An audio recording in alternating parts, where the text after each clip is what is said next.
Two ladies join us in the Situation Room today, and we're looking at, they'll tell us in a bit, but Gladys Mongare is the Kenya Human Rights Commission Senior Program Advisor on Land, Environment and Resource Justice. She's joined by Annette Nerima, who is a Program Manager with the Kenya Human Rights Commission. Ladies, very good morning to you both. Good morning. Good morning. Thank you for being here this morning. Thank you for joining us in the hot seats of the Situation Room. As we get into this conversation, Dennis is going to welcome you with today's proverb. We'd love to get your interpretation of the same. So our proverb today is from the continent, nowhere specific, yeah? So it is an African proverb and speaks more about how we address ourselves and what we really mean. So here we go. Examine what is said, not who is speaking.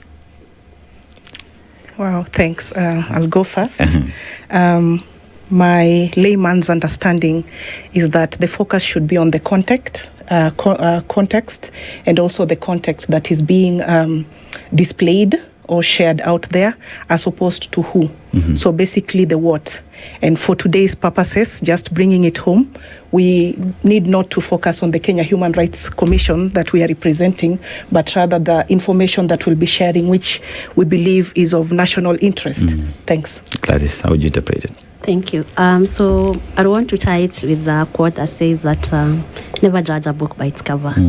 So it's always good to listen.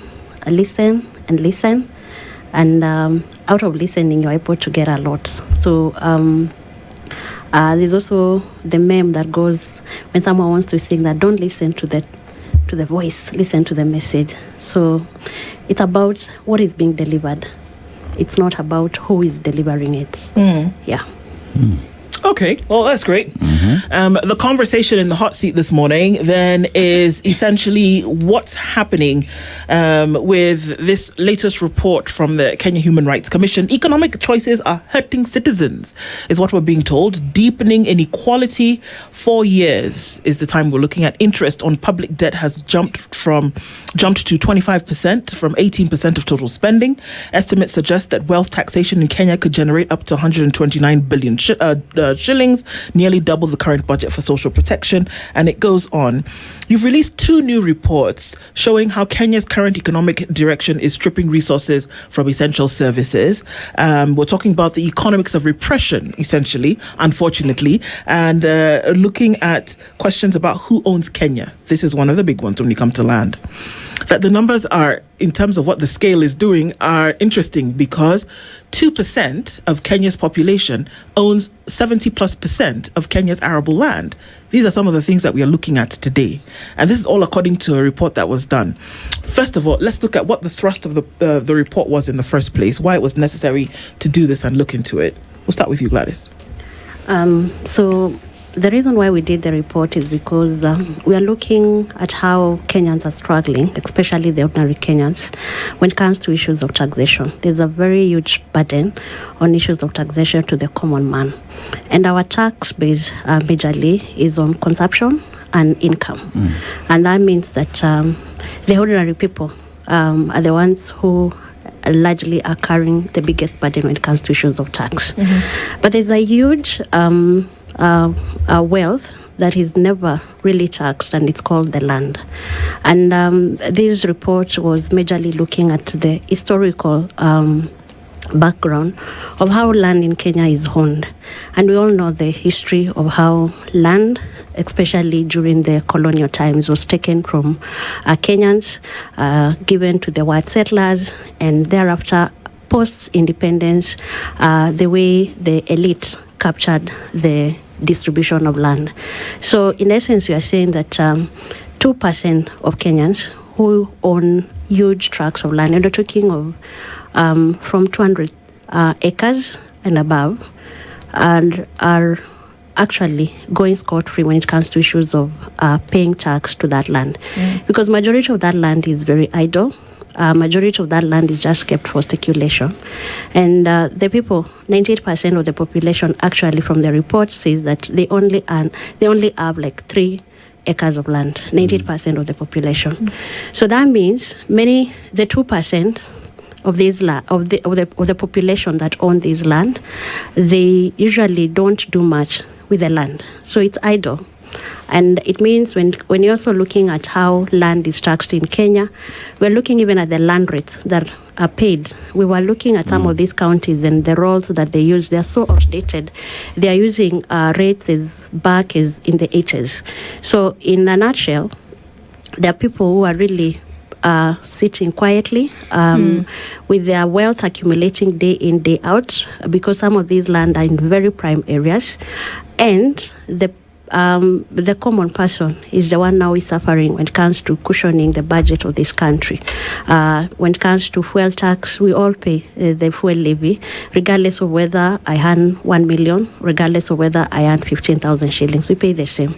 So it's quite an injustice to the person who owns maybe an eighth of an acre, paying the same level of tax with someone who owns maybe 1,000 acres of land, and they're using the same services. So in short, the report looks at how best the country can be able to increase their revenue through taxing the wealth, and this wealth is the land. Because we all know land is a source of, it's a source, when it comes to production, land is the main factor. And so if we do not tax land, it means that many people are suffering because mere 2% of the population clearly it's quite disturbing, and they own almost I would say 70, but it's by the report I think it's around 52% of the land in Kenya. So that means basically they own Kenya, I would say. They own half of Kenya, but they contribute little when it comes to taxation. And we all know taxation is what runs this country. Yeah. Annette speaks of a question. I was going through the report, and the question is, who owns Kenya? You know, it appears as if it's the 2% that you're talking about, you know.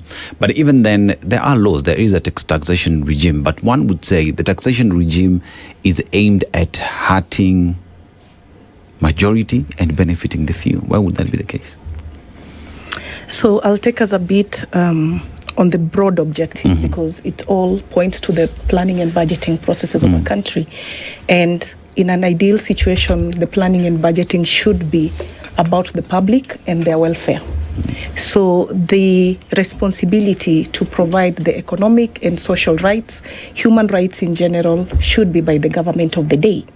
And so that's why we took it upon ourselves as Kenya Human Rights Commission, looking at the human rights angle to some of the decisions, especially within our budgeting and planning processes. And it's not news. We all know that as a country, we are grappling with high wage bill. We are grappling with high debt servicing. And the human rights angle to it is what we are missing, the nuances, the experiences of the people.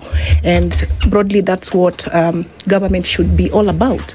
And so because this is an obligation in the Constitution, and the fact that as Kenya we have ratified to many international instruments, including the Universal Declaration of Human Rights, the Convention on the Economic and Social Rights, the Convention on Civil and Political Rights, the Maputo Protocol. I mean, there are many, you know, including the Convention on Rights of Persons with Disability. So all this, together with the Constitution of the day, bestows a responsibility on the government to ensure that when it's planning and budgeting, people are at the center of it. But unfortunately, that's not the case we have today. And this is what led Kenya Human Rights Commission to invest in this process, to speak to the people, and also just get to understand what do our books, what do our budget documents illustrate in terms of how we are faring as a government. Okay, I'm sorry, but the folks who have purchased, have they purchased this land? Did they grab the land? Did they have the buying power, the purchasing power to take the land at the moment?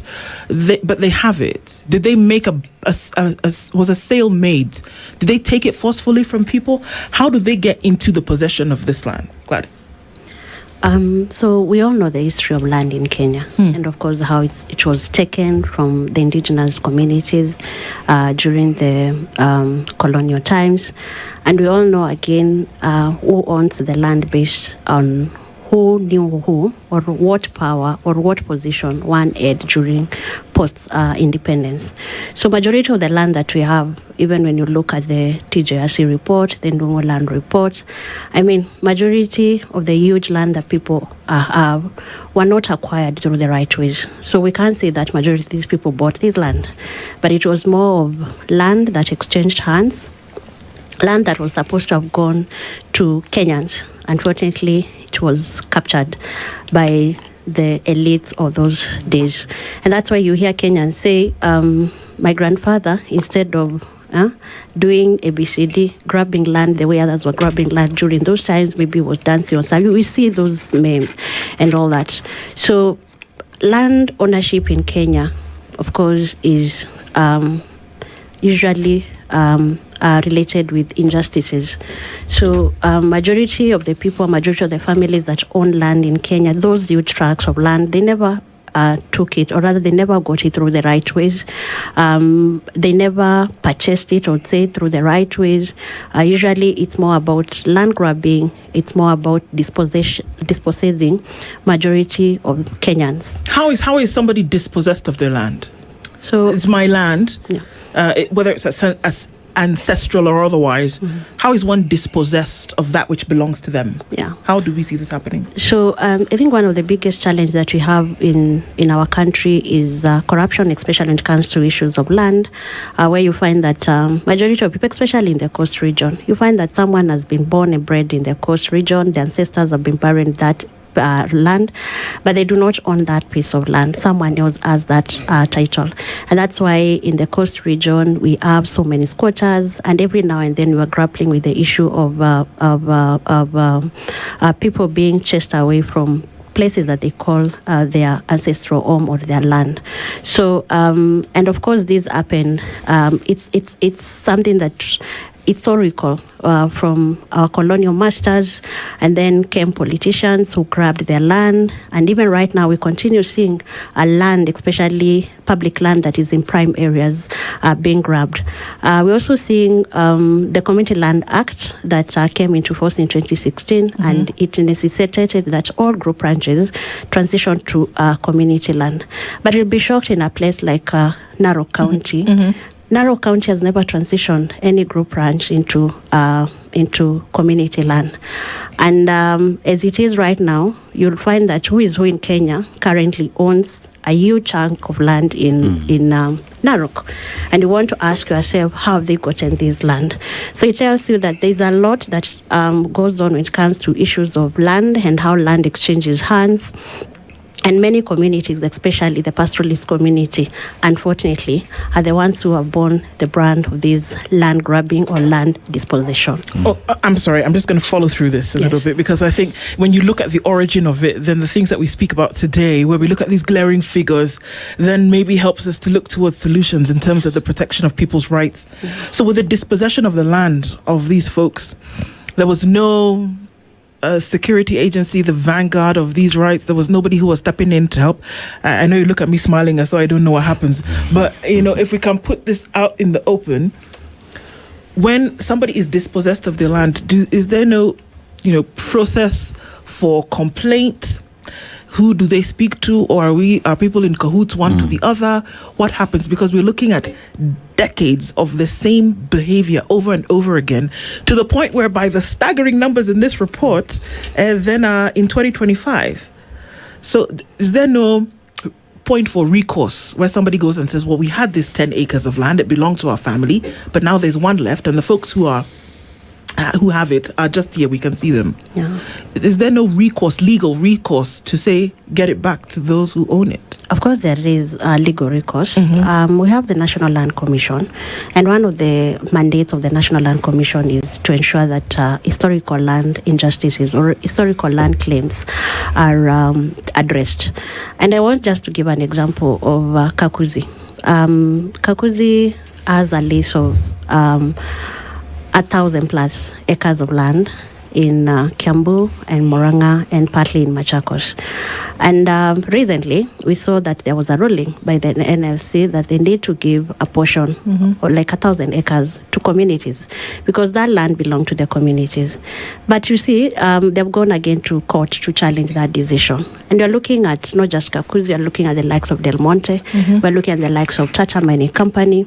In Magadi, the other day we saw the conflict that was between the county government of Kajiado and Magadi, a company that has a concession of 224,000 acres of land, and they're only utilizing around 11,000 acres of it. And when it comes to issues of paying land rates, they do not want to pay according to market value. So we are looking at it in such a way that these people, especially the foreign investors, they are protected by the law, because you find that like the Magadi mining company, the lease was for 100 years since 1901 up to, I think, was it last year but one. So the lease was for 100 years. Now the lease is over, and now the community says now we need to sit on the table and negotiate afresh. But again, you find that they are powerful voices of powerful people who are part of these deals, and becomes a little hard for the communities to really get what is gainfully theirs. But what we are saying is that we have laws in place. The Constitution of Kenya is very clear. We have the land policy as well, the NLC. We have laws in place, but the biggest challenge is implementing and enforcing those laws. Because again, the biggest culprits are the ones who make those laws. So we talk about taxation that is there. We talk about the laws that do exist. We talk about NLC that has the powers to deal with matters to do with land in the country. But we also find that NLC as well finds itself in a tight place, because we have politics, and we find some decisions that are coming from that office, and you ask yourself, really? I thought you are the custodians. You have the powers to reign over decisions around land, that anything that is that belongs to the people of Kenya, it is you to speak about. But you found it is the political class that is addressing itself on the same, and not NLC as Kenyans would expect. But that, even as we have this discussion, so there is the aspect that you look at the high net areas. So let's talk about the Karens, let's talk about the Kilimanis, let's talk about the Rundas, right? And you look at the taxation in those areas vis-a-vis other areas that are not so lucrative, and there is kidogo disparity. And one would say those are designed to protect the haves. The have-nots, mtajipanga kidogo. Annette, would I be right if I just paint that picture like that? You're very right. Our systems, the taxation systems, actually favor the high net worth individuals. And when you look at, for instance, just a good example would be the finance bill of 2024 and even 2023. You see that the VAT, for instance, that affects the common mwananchi, that's where the government was interested. When you look at the incomes of the ordinary Kenyans, that's where the direction in terms of taxing was pointed to. When you look at the housing levy, for instance, the shift share, all that was towards the common mwananchi. But then you see things such as aircraft, those ones that are owned by high net worth individuals, they're the ones that are exempted. Look at the real estate, for instance, who are the people in there, you see? So that basically indicates that the system actually favors the high-end individuals, but again, burdens more the ordinary Kenyans. And when you look at it broadly, you look at in terms of investment of those taxes as well, because when you give taxes, you have an expectation that the government will ensure that the public sector will ensure that the welfare of the mwananchi is catered for. But then look at these two huge spending factors, the debt repayment, for instance, and also the wage bill. What are they doing? They have crowded out resources that would have otherwise gone towards spending in sectors such as health, such as education, such as food, water and sanitation, and social protection that the taxpayer cares more about. And I'll just quickly speak to some of these findings, because at the end of the day, we now are saying that our revenues have been mortgaged. And let's just look at it quickly. Like, you are managing a household that within every given month, you see yourself before paying school fees for your children, before buying medicine, that 68% of your income is given to the creditors. You have to pay. And then at the same time, you have these fixed bills. You have electricity bill, you have water bill, you have rent to pay. That also, again, takes about 42%. We are talking about 100% at this particular point. So you have not bought bread, you have not eaten, you have not taken your children to school. That's basically the picture in the country at the moment, and that's actually a problem of survival.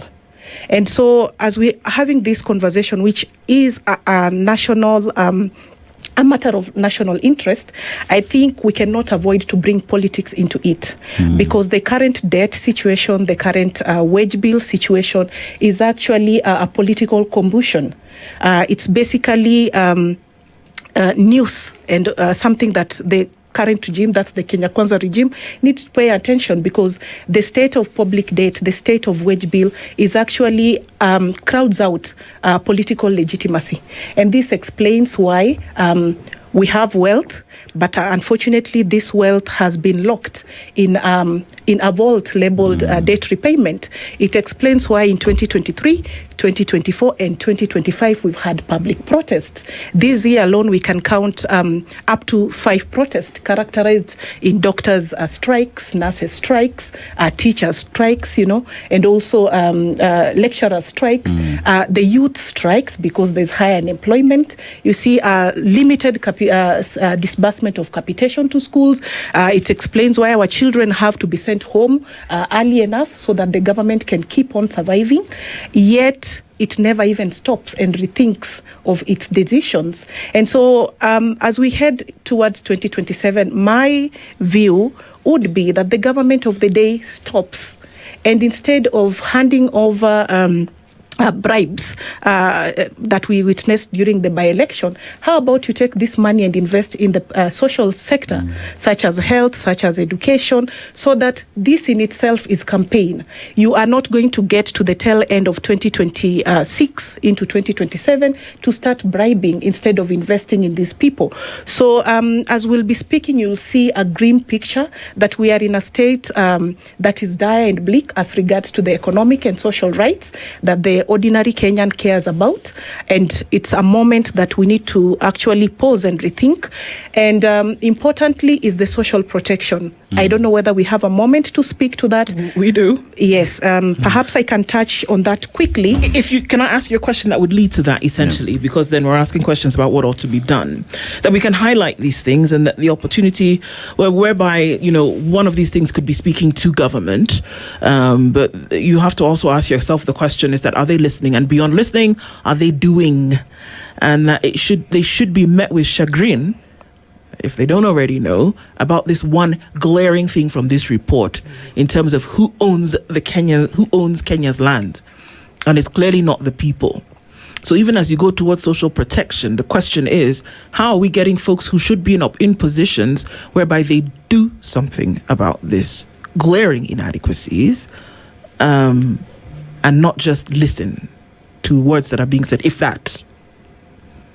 Yeah, this is a multifaceted situation that different actors, both within government and without, can be able to take necessary action. And I'm saying this because we have an opportunity to make it right. These are all policy choices. And so when you talk about policy choices, we are basically saying you can do it right as a government. And I have seen in many times, and especially in the recent financial years, where in 2024, 2025, the government of the day has actually developed 3 supplementary budgets. Why is that? Because it's trying to beat the law. So during the allocation process, you make sure that 30% actually goes towards development. When it comes to expenditure, you come up with supplementary budgets, draw monies from the development expenditure, take it into debt repayment, take it into recurrent expenditure, so that at the end of the day hurts the development sectors and the key critical critical sectors that the ordinary man cares about, which is health, education, food, social protection, and the likes. And this act actually mathematically makes sense because the government has been able to scheme its way around it. But let's face it, this is politically unsustainable, and also morally indefensible. So when we were looking at this study, the cash transfer actually paints a bad picture. And we have seen people on top of cars actually says, tumetenga bilioni 15. Ambayo itaenda kwa wazee, for instance. And we have seen people mention numbers that we have enrolled a good number. And when we were looking at these documents, for instance, the older persons, their enrollment grew because we looked at 5 financial years, that is 2020, 2021 to 2024, 2025. And we saw the number grow from 763,000 to about 1.3 individuals that are enrolled in this program. But again, within those 5 financial years, we see the amounts that are disbursed to this cash transfer program go down. For instance, for older persons, went down from 18 billion to 15 billion. On orphans and vulnerable, the enrollment grew again from 293 to about 443. When you look at persons with severe disability, their numbers grew from 33,000 to about 62,000, and the amounts from 815. The disbursement went down from 815 to 748, and that of orphans and vulnerable children from about 7 billion to 5 billion. So these numbers are going down in terms of disbursement, but enrollment is going up. Let's do a quick math here. So when you divide 15 billion by 1.3, it gives us around 11,000 that each individual receives. But again, the practice has been these monies are disbursed after 3 months. So you divide 11,000 by 3. That gives you about 3,500 thereabout. So divide by a month, each month, it will give you about 1,200 that these individuals receive. So this compromises on dignity, So we cannot purport to be sending money, to be disbursing or claiming to be pushing for social protection, whereas at the end of the day, really this does not uphold human dignity. So this is quite questionable, and the government of the day needs to take note and do better, because they can do better. Just the same way we prioritize the macro level, ensuring that we pay our debt, ensuring that we can appoint very many advisors as much as possible. We should also be deliberate in ensuring that we invest in these sectors. A good example would also be, like, we are talking about 1,200.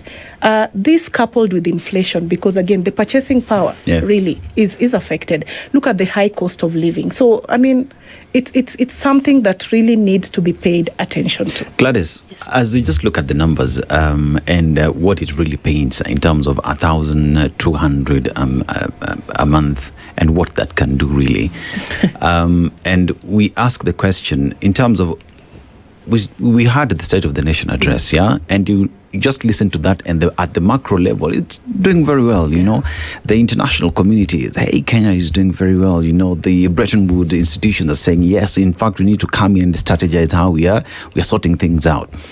But when it comes to the micro, mwananchi, story ni different, kwa ground, mambo ni different, And here's the question where even when we make all these policies, the best feedback mechanism would be the mwananchi. Walk into mwananchi's home and ask them how the situation is. Are they able to afford, they usually say unga, fine. How many ungas can they afford today with that 1,000 shillings, 200 that they have? That's the question. With that 1,200, what can they do with in a month? Pay bills, water, pay steamer. If you have a helper, because you're talking about the elderly, perhaps they have someone who's taking care of them.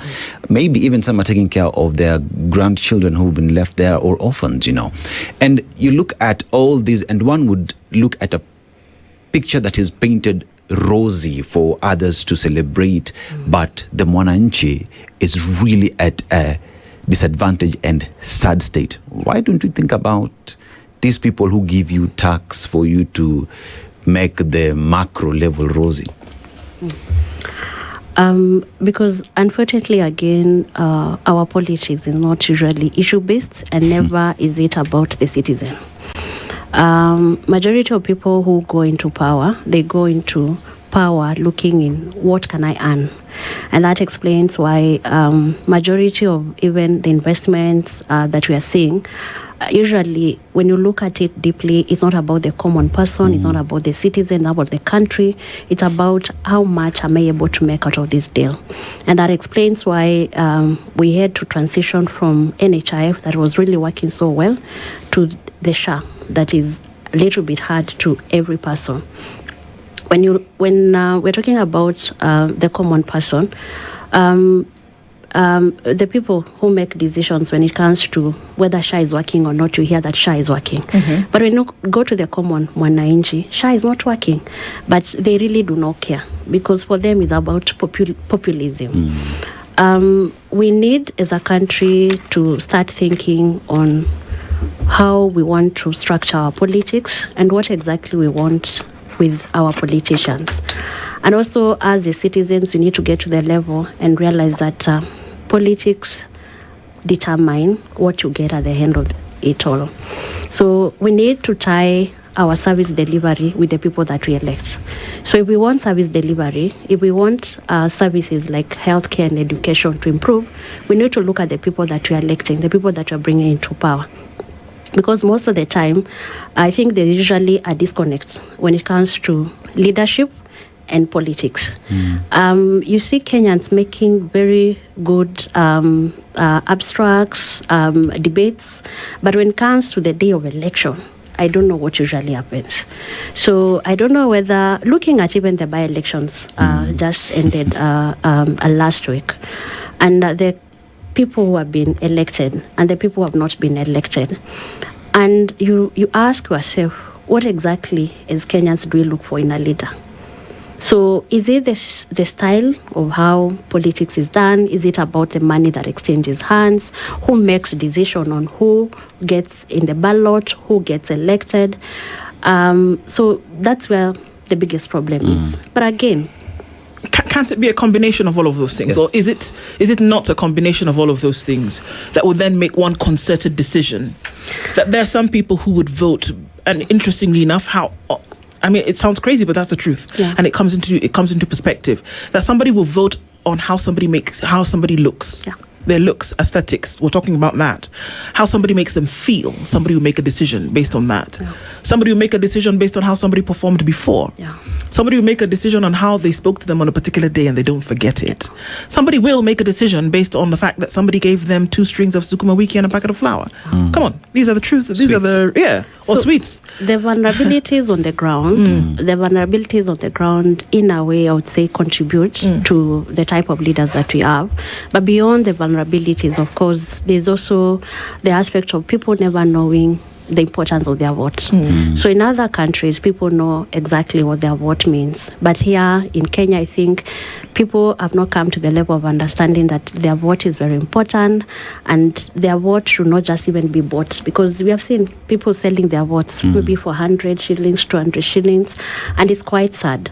So until we get to that level that every Kenyan, whether educated or not, understands the value of their vote, I think that's a point now we'll be able to make decision, or rather have leaders who really have the interest of the country at heart.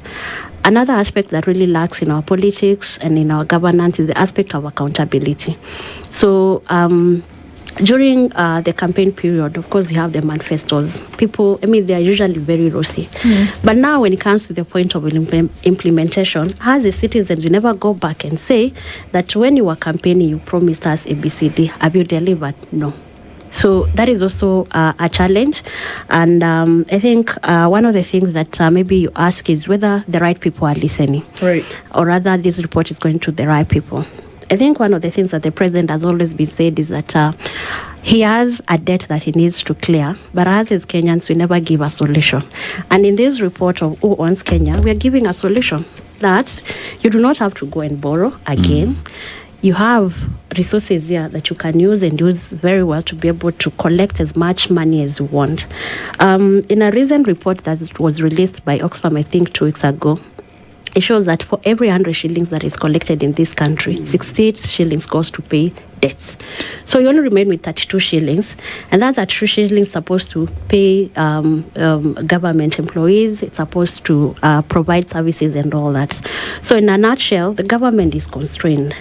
But instead of the government looking on who is not being taxed, the government is still going back to this local mwananchi who is already crippled, with taxes already, and they are forgetting that there's a huge wealth base that can be taxed, to cushion a majority of these people. I mean, so the land.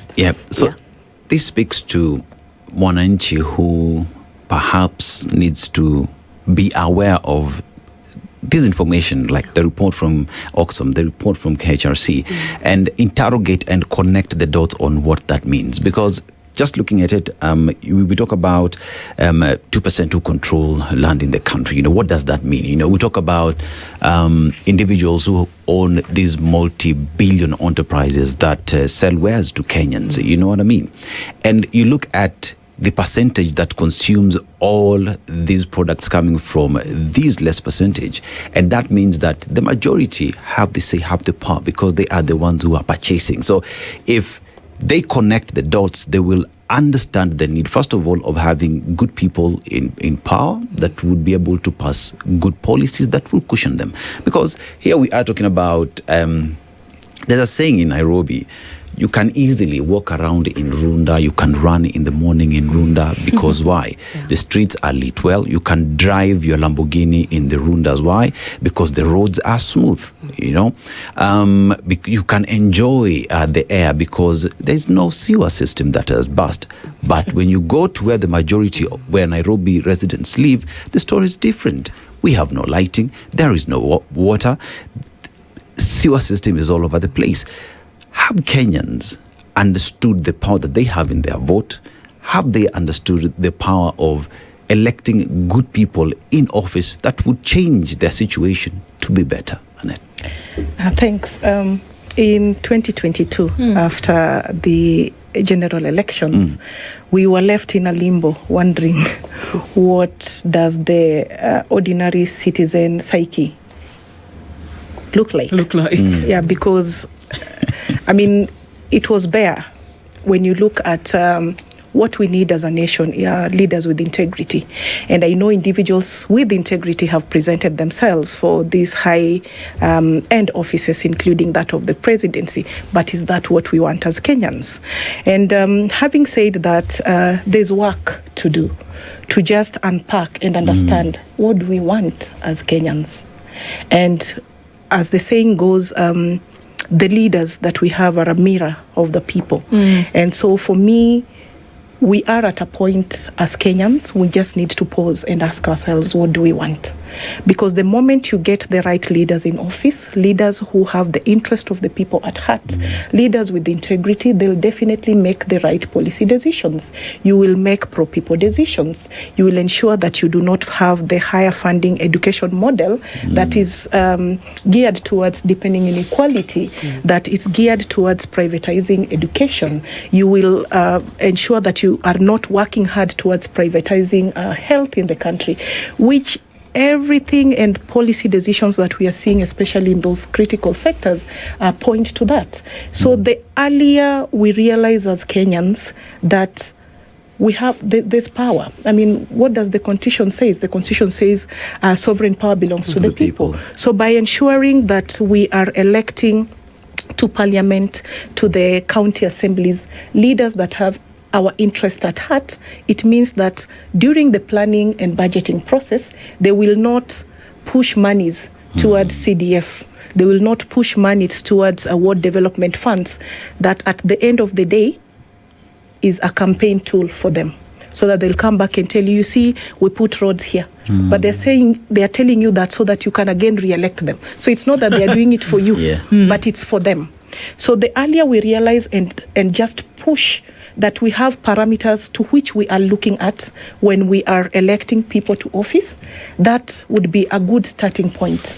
Right now, we are all having this conversation about 2027.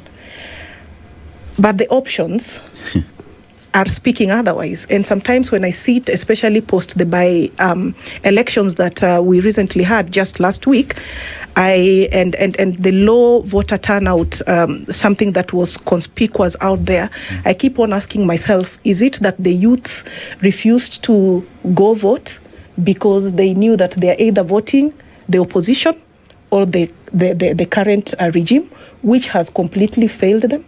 Are we seeing an awakening? Is that a boycott by the youth, or what are we basically saying?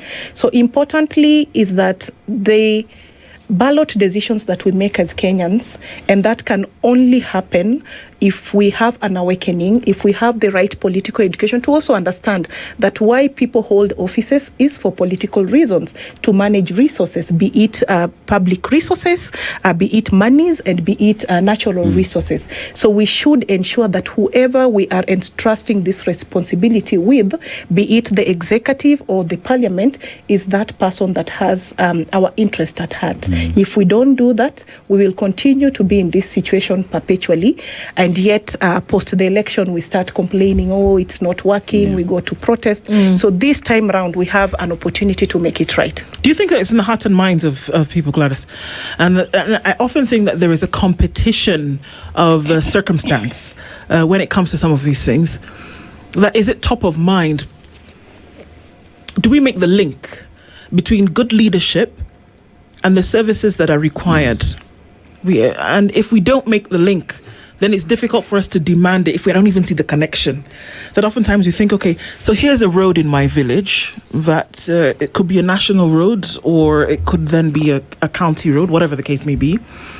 But I don't make the connection that my kids are going to be late to school, or that the farmer will not be able to take produce to the market if the money that was supposed to be used to build that road has been diverted. I don't make the connection between corruption and lack of services. I don't make the connection then between that and good and proper leadership.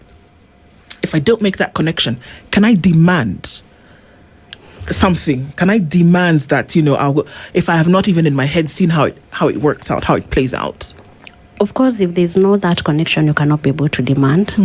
And I think during the 2024 Gen Z, I would say, uprising, I think we were able to, even the government itself and the politicians were able to really realize indeed the sovereign power belongs to the people. And at that time, if you remember, the Gen Z were really looking at that finance bill and analyzing it and sharing it. And you could clearly see that indeed there's a shift. So for the biggest time, or rather for the longest time in Kenya, politics has always been about tribalism and the Mutuetu syndrome. But now I think this is are going to be changing, especially with the new generation of citizens that we have. Now we're talking about the Gen Z. Right now, the crop of citizens that we have are quite aware.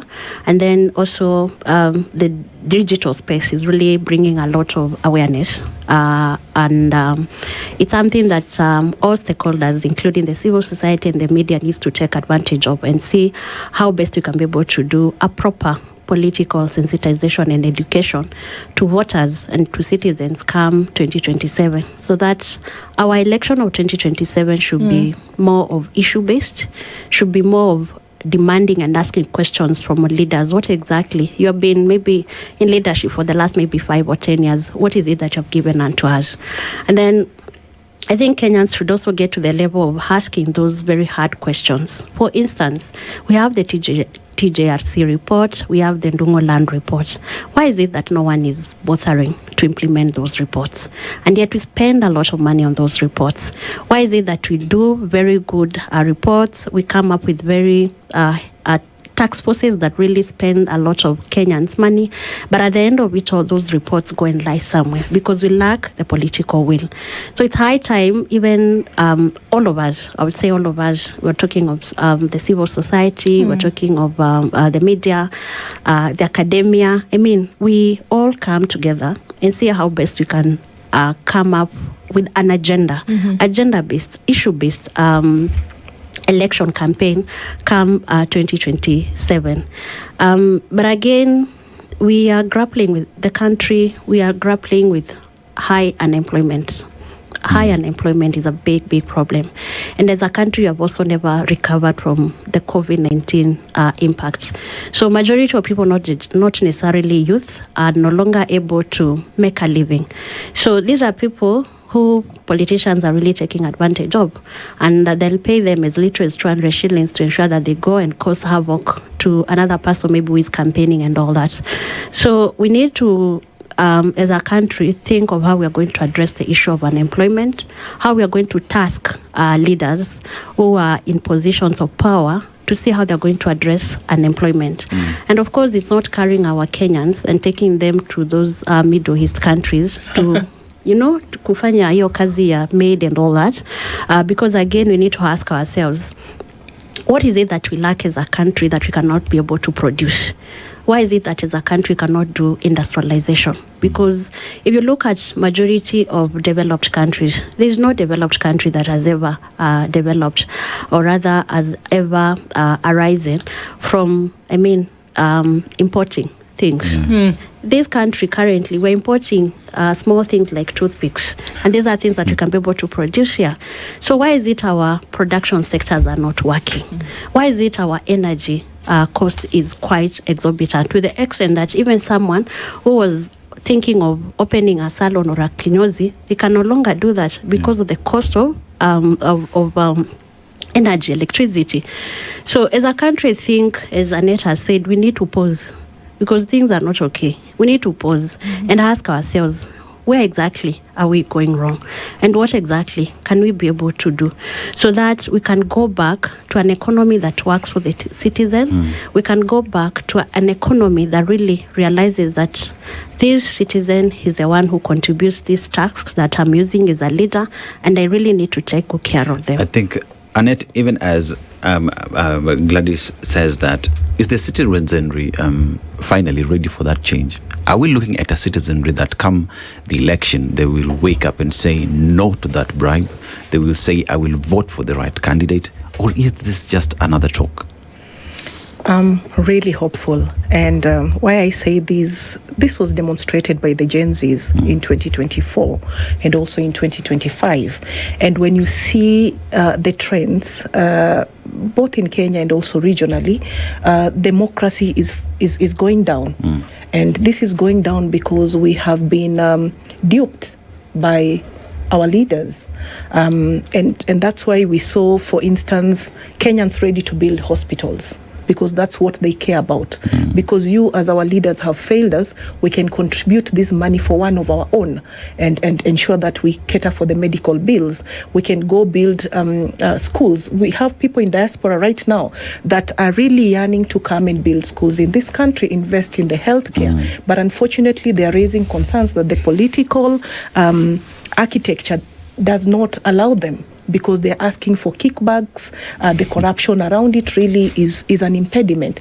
So I am really hopeful, and I think when you look at where the conversation is going, slowly by slowly we are getting there. And I know for sure, with the right political education and the centering of our politics around the economic and social rights. If you notice, in 2022, the campaigns, especially by both the opposition and the government of the day, was about the economic and social rights. And that's why they were voted into power, because they indicated we are not going to borrow anymore. And to a Kenyan, when somebody tells you they are not going to borrow anymore, what does that mean? It means resources are being freed to invest in the healthcare, in the education, in social protection. They said our wage bill will be capped within the 35% that the law requires. What does that mean? It means resources are freed again to the social spending. So we are in the right trajectory. I personally hope that eventually we will get there, because we have seen again, time and again, where people act sober during the campaign or before the election, and they say these leaders are not perhaps investing in the healthcare, in education, but then when it comes to the ballot, the wrong decisions are made. But as I've said again, I'm really hopeful that this is going to change because we have seen the interest, especially in the economic and social rights aspect of things. And so we hope that this time around, with the right political education, when the youth who we urge to go out and register for as voters for 2027 go out to vote, they'll vote the right leaders and ensure that their interests are catered for when people get to power. Indeed, and necessary for us to have this conversation, to look and to I mean, it sounds like we're almost cliche, but to make it part of the discourse as we go along. And so we thank you, Gladys Mongare, for being here with us this morning, and Annette Merima from the Kenya Human Rights Commission. Gladys, Senior Program Advisor on Land, Environment and Resource Justice and Program Manager. Annette, thank you so much for joining us this morning and allowing us to have this conversation, but then also encouraging us to continue to have these conversations as we go along. And so thank you for doing that. And thank you for keeping the Situation Room getting it. This is the Situation Room, the only way to start your day.